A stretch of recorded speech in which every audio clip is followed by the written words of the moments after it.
जय श्री राम। प्रिय मित्रों, श्री रामचरितमानस के बालकांड दोहा संख्या 61 से 70 तक का आज पठन करूंगा। आप लोग ध्यानपूर्वक मन लगा करके श्रवण करेंगे, क्योंकि श्री रामचरितमानस का मनन और श्रवण पठन करने से आपके जो कलयुग के जो अनजाने में हम लोगों से पाप हो जाते हैं वह धुल जाते हैं। श्री रामचरितमानस में ये लिखा गया है कि कहा भी गया है एक दोहा में, जो दोहा संख्या 35 है बालकांड का और चौपाई संख्या 5 है, उसमें कहा गया है रामचरितमानस मुनि भावन बिरचेउ शंभु सुहावन पावन त्रिविध दोष दुख दारिद दावन कलिकु चाल कुलि कलुषन सावन। अर्थात यह श्री रामचरितमानस मनुष्यों का प्रिय है। इस सुहावने और पवित्र मानस की शिव जी ने स्वयं रचना की है और यह तीनों प्रकार के दोषों, दुखों और दरिद्रता को तथा कलयुग के कुचालों और सब पापों का नाश करने वाली है। श्री रामचरितमानस ही सभी पापों का नाश करने वाला ग्रंथ है, इसीलिए इसका मनन, श्रवण और पठन ध्यानपूर्वक जो भी करें ध्यानपूर्वक करें। तो चलिए आज शुरू करते हैं दोहा संख्या 61 से 70 तक। किन्नर नाग सिद्ध गंधर्वा बंधुन समेत चले सुर सरबा विष्णु बिरंचि महेश बहाई चले। किन्नर नाग सिद्ध गंधर्वा बंधुन समेत चले सुर सरबा विष्णु बिरंचि महेश बिहाई चले सकल सुर जान बनाई। दक्ष का निमंत्रण पाकर किन्नर, नाग, सिद्ध, गंधर्व और सब देवता अपनी अपनी स्त्रियों सहित चले। विष्णु, ब्रह्मा और महादेव जी को छोड़कर सभी देवता अपना अपना विमान सजाकर चल दिए। सती बिलो के व्योम विमाना जात चले सुंदर विधि नाना सुर सुंदरी करही कल गाना सुनत श्रवण छुटही मुनि ध्याना। सती जी ने देखा अनेकों प्रकार के सुंदर विमान आकाश में चले जा रहे हैं। देव सुंदरियां मधुर गान कर रही हैं, जिन्हें सुनकर मुनियों का ध्यान छूट जाता है। पूछें तब शिव कहूँ बखानी पिता यज्ञ सुनी कछु हरसानी जौ महेश मोहि आयस देहूँ कछु दिन जाई रहो मिस एही। सती जी ने अर्थात विमानों ने देवताओं के जाने का कारण पूछा। तब शिव जी ने सब बातें बतलाई। पिताजी की यज्ञ की बात सुनकर सती कुछ प्रसन्न हुई और सोचने लगी कि यदि महादेव जी मुझे आज्ञा दें तो इसी बहाने कुछ दिन पिता के घर जाकर रहूं। पति परित्याग हृदय दुख भारी कहीं न निज अपराध विचारी बोली सती मनोहर बानी भय संकोच प्रेम रस सानी। क्योंकि उनके हृदय में पति द्वारा त्यागी जाने का बड़ा भारी दुख था, पर अपना अपराध समझकर वे कुछ कहती न थी। आखिर सती जी भय, संकोच और प्रेम रस में सनी हुई मनोहर वाणी बोली। पिता भवन उत्सव परम जो प्रभु आयसु होई तो मैं जाऊं कृपायतन सादर देखन सोई। हे प्रभु, मेरे पिता के घर बहुत बड़ा उत्सव है। यदि आपकी आज्ञा हो तो हे कृपाधाम, मैं आदर सहित उसे देखने जाऊं।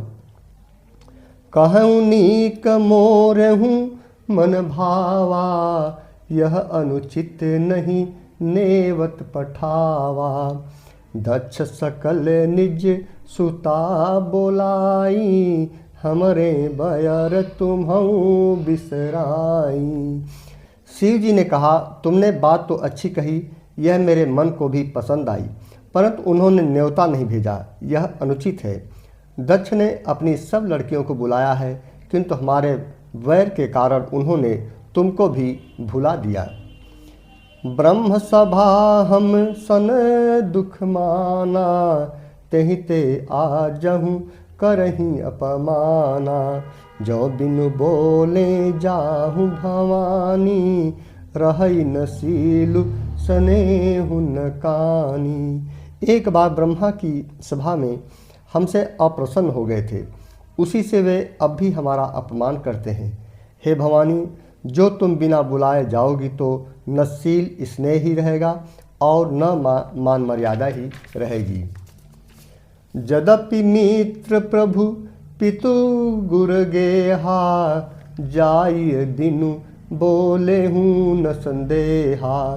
तदपि विरोध मान जह कोई, तहाँ गए कल्याण न होई। यद्यपि इसमें संदेह नहीं कि मित्र, स्वामी, पिता और गुरु के घर बिना बुलाए भी जाना चाहिए, तो भी जहाँ कोई विरोध मानता हो उसके घर जाने से कल्याण नहीं होता।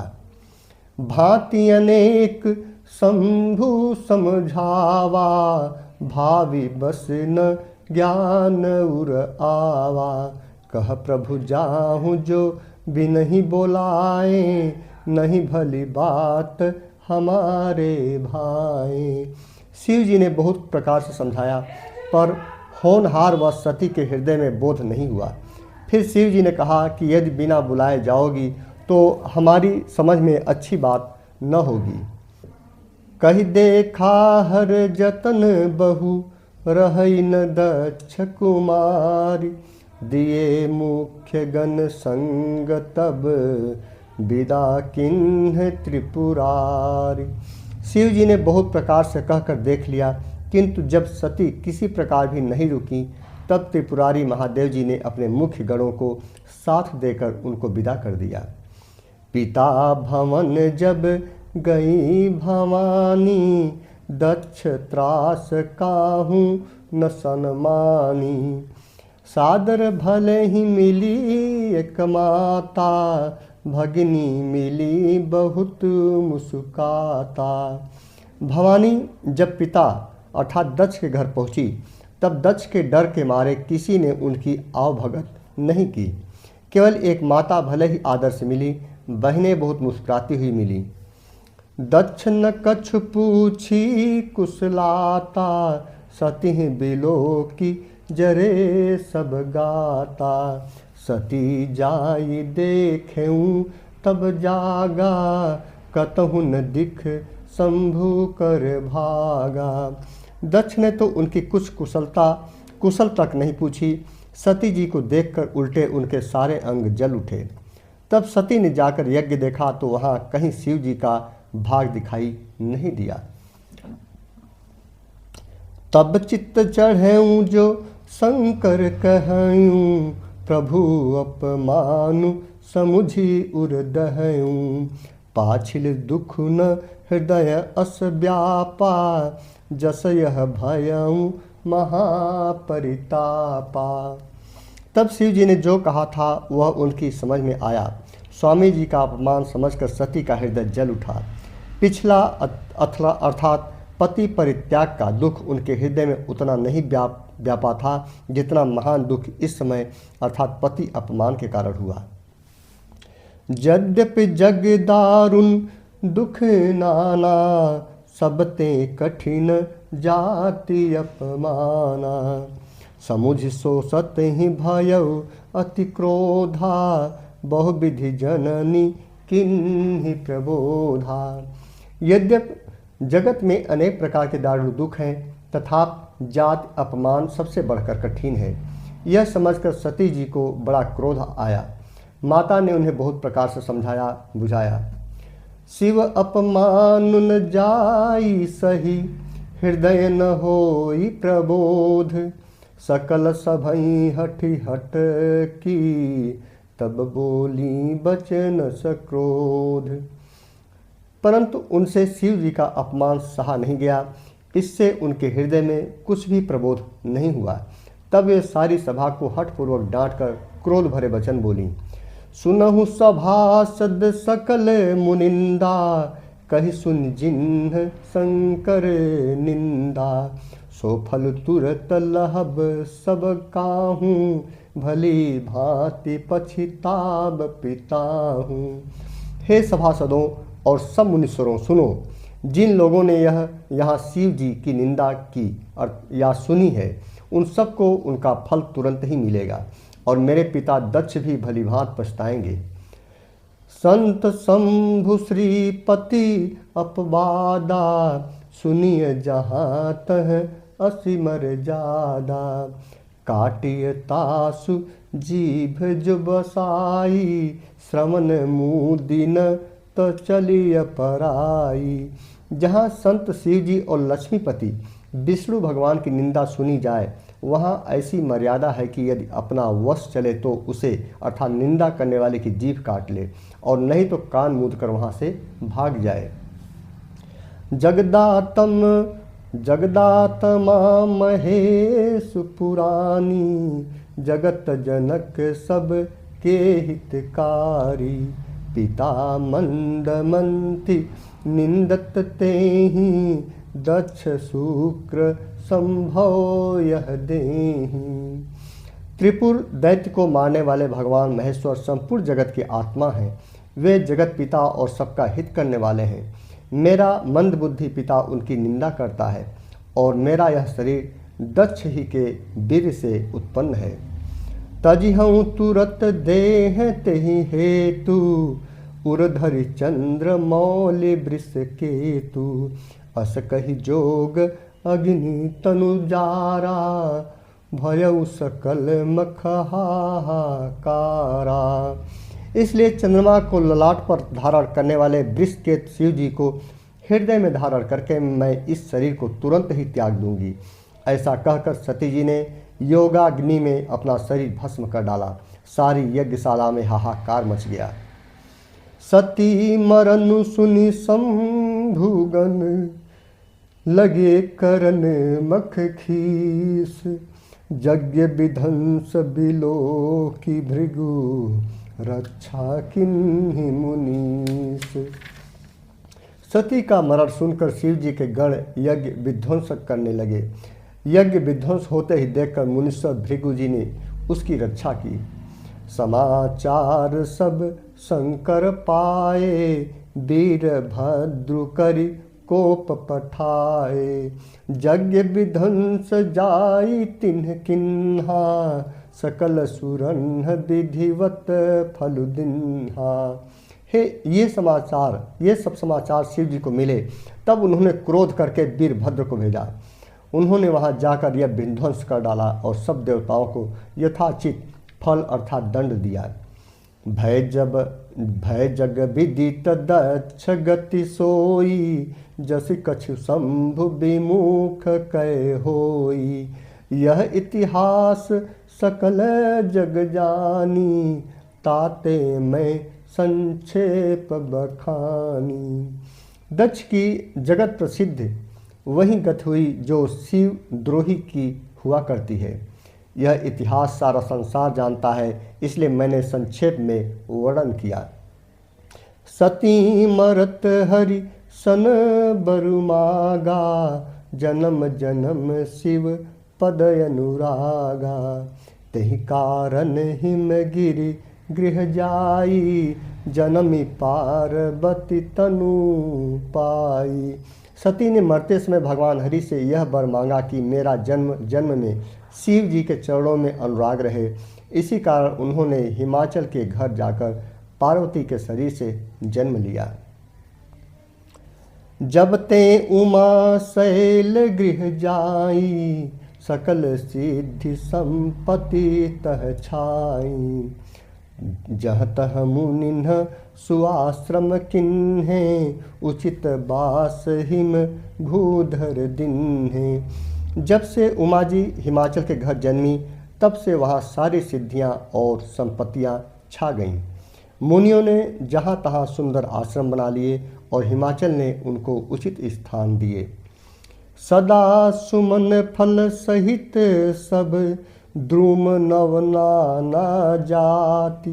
प्रगति सुंदर शैल पर, मनिया कर बहु भांति। उस सुंदर पर्वत पर बहुत प्रकार से सब नए नए वृक्ष सदा पुष्प फल युक्त हो गए और वहाँ बहुत तरह की मड़ियों की खाने प्रकट हो गईं।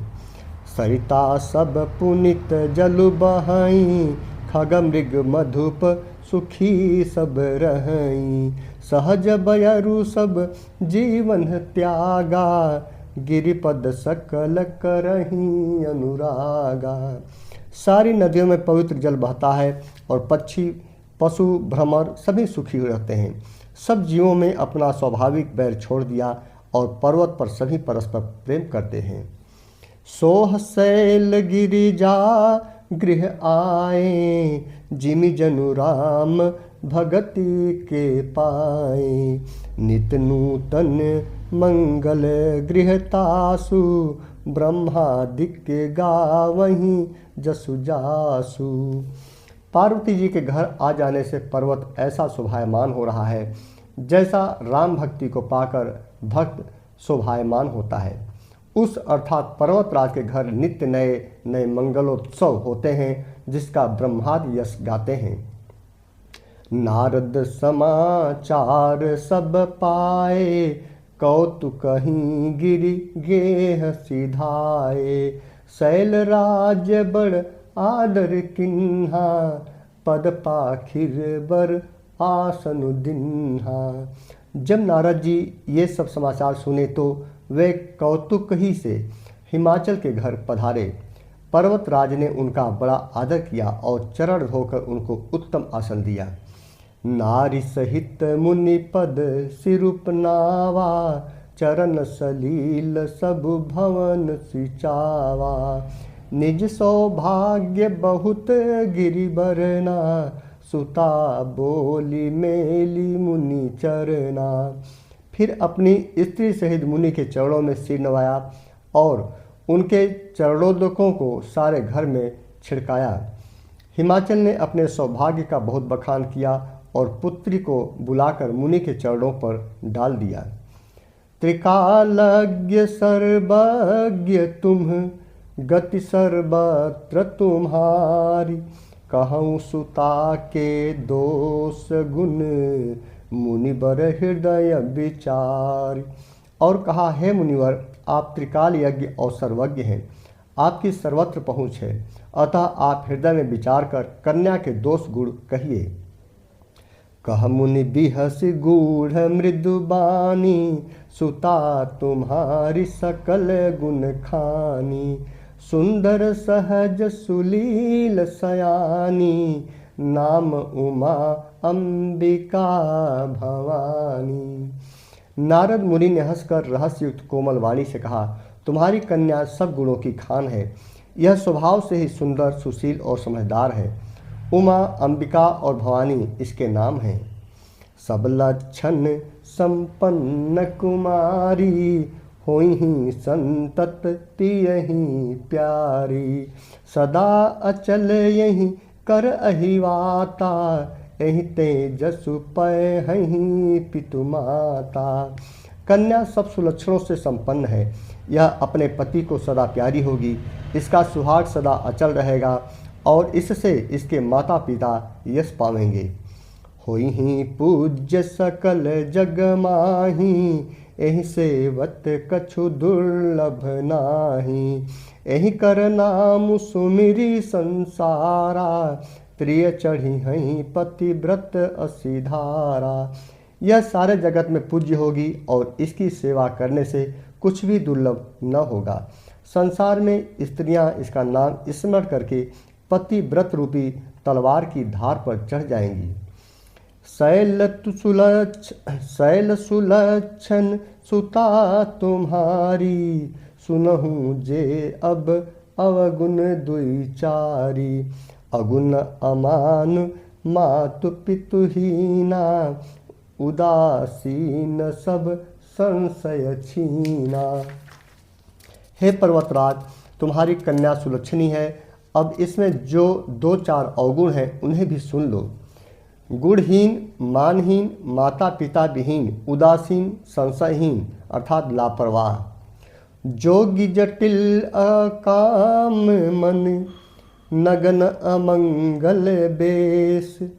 अस स्वामी एहि कह मिलहि परिहस्त असिरेख।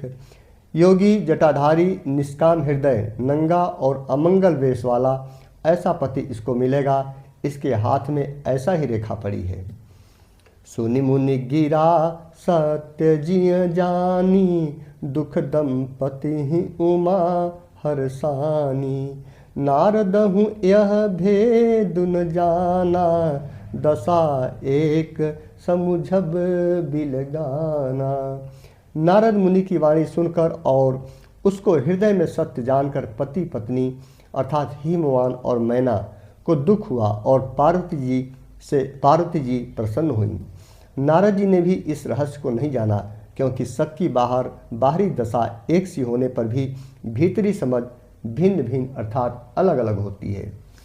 सकल सखी गिरिजा गिरि मैना पुलक शरीर भरे जल नैना। होइन मृषा देव ऋषि भाषा उमा सो बचनु हृदय धरि राखा। सारी सखियां पार्वती पर्वतराज हिमवान और मैना सभी के शरीर पुलकित थे और सभी के नेत्रों में जल भरा था। देवर्षि के वचन असत्य नहीं हो सकते, यह विचार कर पार्वती जी ने उन वचनों को हृदय में धारण कर लिया।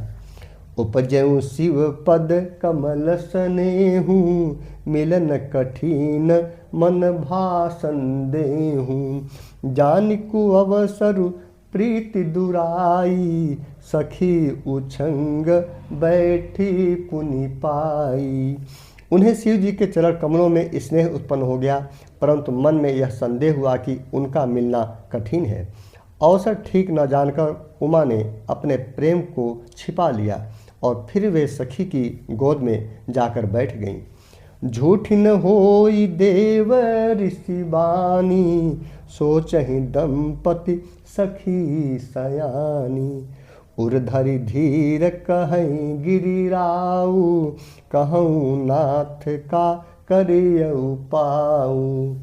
देवर्षि की वाणी झूठी न होगी, यह विचार कर हिमवान मैना और सारी चतुर सखियाँ चिंता करने लगी। फिर हृदय में धीरज धरकर पर्वतराज ने कहा, हे नाथ कहिए अब क्या उपाय किया जाए। कहा मुनि सहिमवंत सुनु जो विधि लिखा लीलार। देव दनुज नर नाग मुनि को न मिटे निहार। मुनिष्य ने कहा, हे हिमवान सुनो, विधाता ने ललाट पर जो कुछ लिख दिया है उसको देवता दानव मनुष्य नाग और मुनि कोई भी नहीं मिटा सकता। तदपि एक मैं कहूँ उपाई होई करे जो देव सहाई। जस बरु मैं बरनेऊ तुम पाही मिलहि उमहि तस संशय नाही। तो भी एक उपाय मैं बताता हूँ, यदि देव सहायता करें तो वह सिद्ध हो सकता है। उमा को वर तो निस्संदेह वैसा ही मिलेगा जैसा मैंने तुम्हारे सामने वर्णन किया है। जे जे बर के दोष बखाने ते सब शिव पहिमय अनुमाने। जो विबाहु शंकर सन होई दोषों गुण सम कह सब कोई। परंतु मैंने वर के जो जो दोष बतलाए हैं मेरे अनुमान से वे सभी शिव जी में मौजूद हैं। यदि शिव जी के साथ विवाह हो जाए तो दोषों को भी सब लोग गुणों के समान ही कहेंगे। जौ अहि सेज शयन हरि करही बुद्ध कछु तिन्ह कर दोष न धरही। भानु कृषानु सरबरस खाही तिन्ह कह मंद कहत को नाही। जैसे विष्णु भगवान शेषनाग की शैया पर सोते हैं तो भी पंडित लोग उनको कोई दोष नहीं लगाते। सूर्य और अग्निदेव अच्छे बुरे सभी रसों का भक्षण करते हैं, परंतु उनको कोई बुरा नहीं कहता। शुभ अरु अशुभ सलील सब बहई सुरसरी को अपुनीत न कहई। समर्थ कहूँ नहीं दोष गोसाई रवि पावक सुरसरी की नाई। गंगा जी में शुभ और अशुभ सभी जल बहता है, परंतु कोई उन्हें अपवित्र नहीं कहता। सूर्य, अग्नि और गंगा जी की भांति समर्थकों को कुछ दोष नहीं लगता। जौ अस ही सा करही नर, जड़ विवेक अभिमान, परहि कलप भरी नरक महू, जीव की ईस समान। यदि मूर्ख मनुष्य ज्ञान के अभिमान से इस प्रकार होड़ करते हैं तो वे कल्प भर के लिए नरक में पड़ते हैं। भला कहीं जीव भी ईश्वर के समान अर्थात सर्वथा स्वतंत्र हो सकता है? सुरसरि जल कृत बारुनि जाना, कबहु न संत करही तेहि पाना। सुरसरि मिले सो पावन जैसे, इस अनिसहि अंतरु तैसे।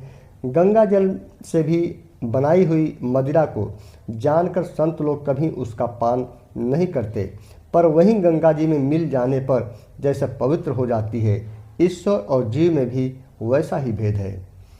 शंभु सहज समरथ भगवाना, एहि विवाह सब विधि कल्याणा। दुराराध्य पै अहि महेशु, आशुतोष पुनि किए कलेशु। शिव जी सहज ही समर्थ हैं, क्योंकि वे भगवान हैं, इसलिए इस विवाह में सब प्रकार कल्याण है। परंतु महादेव जी की आराधना बड़ी कठिन है, फिर भी क्लेश तप करने से बहुत जल्द संतुष्ट हो जाते हैं। जो तप करे कुमारी तुम्हारी, भावी में टिक सकहीं त्रिपुरारी। यद्यपि बर अनेक जग माही, एहि कह शिव तज दूसर नाही। यदि तुम्हारी कन्या तप करे तो त्रिपुरारी महादेव जी होनहार को मिटा सकते हैं। यद्यपि संसार में वह वर अनेक हैं, पर इसके लिए शिव जी को छोड़कर दूसरा वर नहीं है। वरदायक प्रणतारति भंजन, कृपा सिंधु सेवक मनरंजन। इच्छित फल बिनु शिव अवराधे, लहि न कोटि जोग जप साधे। शिव जी वर देने वाले, शरणागतों के दुखों का नाश करने वाले, कृपा के समुद्र और सेवकों के मन को प्रसन्न करने वाले हैं। शिव जी की आराधना किए बिना करोड़ों योग और जप करने पर भी वांछित फल नहीं मिलता। अस कहीं नारद सुमिर हरि, गिरजहि दिन ही आशीष। होहि यह कल्याण अब, संशय तजहु गिरीश। ऐसा कहकर भगवान का स्मरण करके नारद जी ने पार्वती को आशीर्वाद दिया और कहा कि हे पर्वतराज, तुम संदेह का त्याग कर दो, अब यह कल्याण ही होगा। जय श्री राम। प्रिय मित्रों, अब अगले कड़ी में बालकांड के दोहा संख्या 71 से 80 तक का वर्णन करूंगा, पठन करूंगा और आप लोग उसे श्रवण करेंगे। जय श्री राम।